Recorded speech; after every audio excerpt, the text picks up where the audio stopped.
Aren't you guys tired of covering this? Aren't you guys tired of being here and having to cover all of these mass shootings? I'm from Highland Park. Family vacation with my son, visiting my sister-in-law. I have been lobbying in DC since we survived a mass shooting in July. I have met with over 130 lawmakers. How is this still happening? How are our children still dying, and why are we failing them? Gun violence is the #1 killer of children and teens. It has overtaken cars. Assault weapons are contributing to the border crisis and fentanyl. We are arming cartels with our guns and our loose gun laws. And these shootings and these mass shootings will continue to happen until our lawmakers step up and pass gun safety legislation.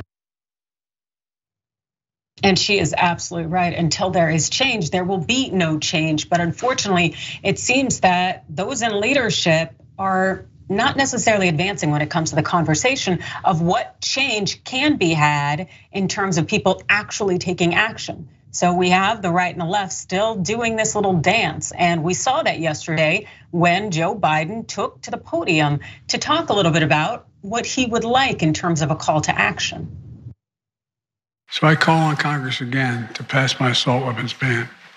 It's about time that we begin to make some more progress, but there's more to learn. But I just wanted to send my concern and hearts out to so many parents. Yes, lots of thoughts and prayers out there. That's what we get from a number of politicians.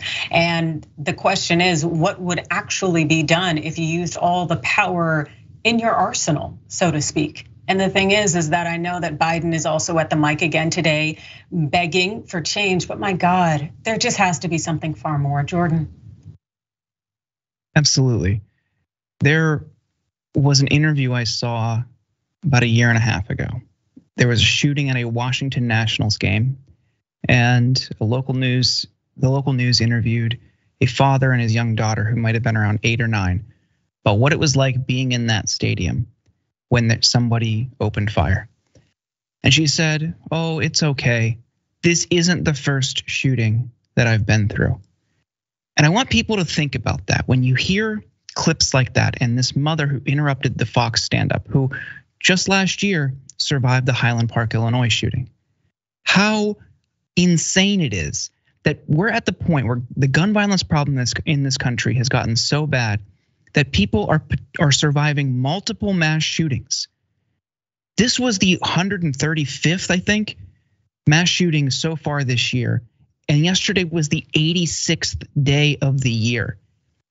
We can't stand idly by as this continues to happen, as people are continue to be killed in cold blood because the gun lobby has a stranglehold over Congress.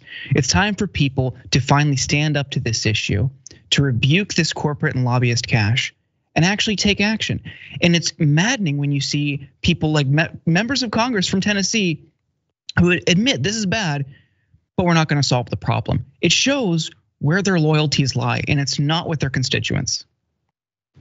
No, it's not with their constituents, and it's not with humanity as far as I'm concerned. They are watching individuals kill themselves, they're watching individuals die, they're watching our children die, and they are completely okay with sitting and doing nothing but lining their coffers. And that seems to definitely be something that the Republicans have no problem simply saying out loud at this point, but of course they'll use any other justification possible.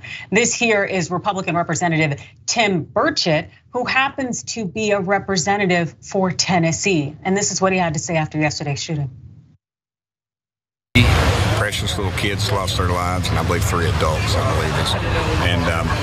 and the shooter, of course, lost their life too. So it's a horrible, horrible situation, and we're not gonna fix it. Criminals are gonna be criminals, and my daddy fought in the Second World War, fought in the Pacific, fought the Japanese, and he told me, he said, buddy, he said, if somebody wants to take you out and doesn't mind losing their life, there's not a whole heck of a lot you can do about it. That would seem to be very much a lie, because I'm guessing that the individual can't take you and other people out as easily if they're not operating with an assault rifle. Come on, if somebody had a knife, they're gonna have to work a hell of a lot harder to take 6 lives before being taken down than if they had some kind of semi-automatic weapon, shall we say. It's completely and totally ludicrous. And of course, this is House Majority Leader Steve Scalise, who had to throw in his 2 cents. Yeah, the first thing in any kind of tragedy I do is as I pray for the victims, pray for their families. I really get angry when I see people trying to politicize it for their own personal agenda, especially when we don't even know the facts. He was not put in office to pray, I assure you. He was put in office to pass laws to protect we the people. But no, the way they want to go about it is don't politicize it. It's time to pray as opposed to actually to put in some actions. It's completely disturbing to me that people continue to vote these individuals in office despite the fact that they are doing absolutely nothing while our children are being murdered. Jordan, am I off base here? No, not at all. This seems like common sense. We shouldn't have to live with this problem. And for Steve Scalise, who was shot by somebody, that's I think the most jarring thing about his reaction. Some lunatic shot him, and he still turns around and says, "Oh, we shouldn't do anything about the problem." He's okay with it. It's that NRA money must be great. Keeps them in power. They don't have to do anything about it. They wash their hands of it. They sleep at night, I guess. I don't know how. I don't know what solution there is because these people who are hell-bent on allowing this problem to continue to fester because they get campaign contributions from the NRA, from the gun manufacturers, from the lobbyists. I don't know. I don't know what we can do, and I want to be supportive of any Democratic efforts to rein in this problem and the proliferation of firearms in this country.